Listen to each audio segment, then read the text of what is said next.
We actually met in elementary school originally, and we sort of took the same school bus and saw each other, you know, throughout the years in school. And I think it was a friend of mine decided that we would make a cute couple. So, you know, between friends, they kind of connected us, and in 10th grade we started dating, so at the age of 15. And, you know, it started off like a pretty normal relationship, a lot of, you know, dates, and, you know, we'd go to the movies or, you know, go out to eat or something, you know, a lot of rides on the MBTA, and, you know, he was very romantic and, you know, made sure I always had flowers or little notes and candy and stuff like that. And, you know, it was probably my first long-term relationship. You know, I can honestly say it was probably the first person I ever legitimately fell in love with. And we dated, gosh, all the way through the end of high school. And then he went off to college in another state. I stayed here and went to college, and we, you know, college relationships don't always you don't always stay together the entire time. We were, gosh, I think we were together for almost 12 years when we, you know, he proposed and we decided to get married. I can honestly say I don't think I recognized signs of what turned out to be an abusive relationship while I was in it. There were certain things, like if we had an argument, you know, there would be a sort of belittling or demeaning things that were said. And, you know, I remember arguments that we would have, and it was, if he felt like I was in the wrong, it was like, you need to apologize to me. And, you know, me feeling like, it's funny, like I almost could feel my body shrinking and me getting smaller, you know? It's hard to describe that feeling. It started off more emotionally abusive than anything else. And just, you know, might be some loud vocals or something, or there's one time in particular I remember where as I think back, it was definitely something that was meant to be demeaning. You know, we were going somewhere with a friend of his, a male friend, and as, you know, I'm going to get in the car and he goes, yeah, you need to get in the back, you know? And, you know, we all kind of like laughed it off, but as I thought about it afterwards, I'm like, gosh, that was really rude. And he and his friend were laughing about it, so I think I just laughed along and didn't really think about it, just took it as a joke. But it almost felt like it was almost like testing the boundaries to see how far he could go with it and how much he could do and how much he could get away with. And because I didn't recognize it as being something that could later turn into something dangerous, I kind of just giggled it off. I mean, I guess I could say the biggest, the biggest sign came when he lost his mom to domestic violence.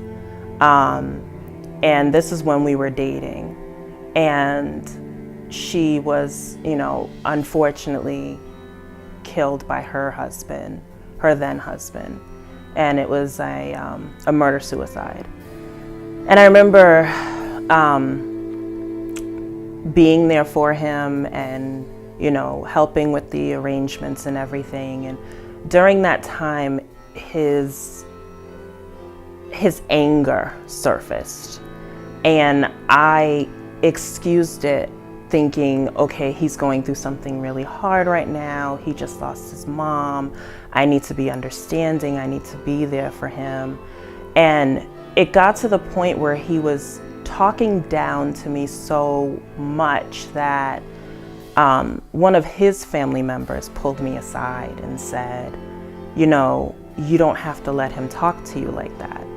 And I just kind of, oh, it's fine. He's going through a tough time. This is very stressful, and just sort of excused it. And, you know, other people saw signs of it before I did, is the best way I can put it. When we came back to Boston after the services, he basically said, oh, you know, I don't want to live a lie, and starts telling me all of the times he had basically cheated on me throughout the relationship. And I, you know, immediately was just like, okay, I'm done. I'm over this. Like, you need to leave. And I was just like, I'm not going to do this anymore. And instead of him respecting my wishes, he started to come on stronger. And basically would, you know, I'd come home and he'd be outside of my apartment. And, you know, he would be like just waiting around, waiting for me to get there, just constantly like, basically, I guess then I took it as, oh my gosh, he really loves me. He still wants this relationship to work. And as I look at it now, I say, gosh, like, these were all signs of abuse. I didn't recognize them. Weeks go on, and, you know, he's still calling and coming over and stuff. And finally I said, okay, we can sit down and talk, because this is still someone I love, still someone that I care about, and, you know, someone who's hurting, you know, he had just lost his mom. And so we sat down, we talked, hashed everything out, and that's when he proposed. And this is someone I had been with for 12 years. And, you know, I looked at everything that he had admitted and said, okay, he's being honest with me. We can move forward. We can try and build together. So I was like, okay, well, it looks like we're getting married. Probably a month after our wedding, we had to go back down to where his mom lived in order to take care of some of the things on her estate. And I believe it was probably around Mother's Day when we were down there. And we went, my birthday and Mother's Day sort of coincide. And so we were down there we were in Kentucky for the Kentucky Derby. And I was like, oh, this is a perfect, like, first honeymoon kind of experience. So while we were at the Derby, we were with family and with friends and everything. We're having a great time. And at one point, we're driving from one part of Kentucky to another. And I had misplaced the directions or something. And I remember being in the car, and he just went into this tirade, like literally like screaming, like, you should know where we're supposed to go. How am I supposed to keep track of the road and look at the map and blah, blah, blah. And I just remember sitting there being like, oh my God, like, I'm in the middle of a highway in a place I do not know, and he's screaming at me. And I remember getting really quiet and just kind of shutting down and in my best way trying to diffuse things, because I realized, you know, if he gets angry enough and gets out of control, like, he's the one driving the car, not me. You know, that was that one trip. We came back home, things were pretty much fine. I find out later about one of the women that he had slept with before we got married, but while we were still dating, or cheated on me with. You know, I'm finding emails and stuff, and I remember getting upset and taking off my ring, like, I don't want to do this anymore, like, I don't know why I married you. And instead of him reacting in a way of being apologetic, I almost felt like he was flaunting every time he had cheated in the relationship. And it hurt me even more, you know, and it was like, I wanted to know what was happening, but it was almost like he took joy in seeing me in pain. I don't really know how to how to describe that. When I found out I was pregnant with my son, and I expected him to be happy because we were married and we'd been married for several years at that point. And he was at that point unemployed, trying to get a business off the ground. And I was the one working. And so his response was, we can't afford a baby right now. We can't have a baby. You need to have an abortion. And I was just appalled that my husband would say that. I'm like, we're married, like, how dare you say that I should have an abortion? And he even went as far as to call a clinic to try scheduling an appointment for me. And the clinic, of course, said, no, that's not how this works. You can't do that.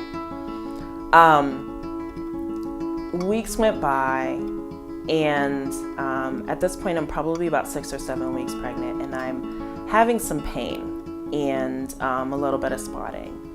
And so I called up the nurse, and I'm in the bathroom, and I'm on the phone with the nurse, and I'm telling her what's happening.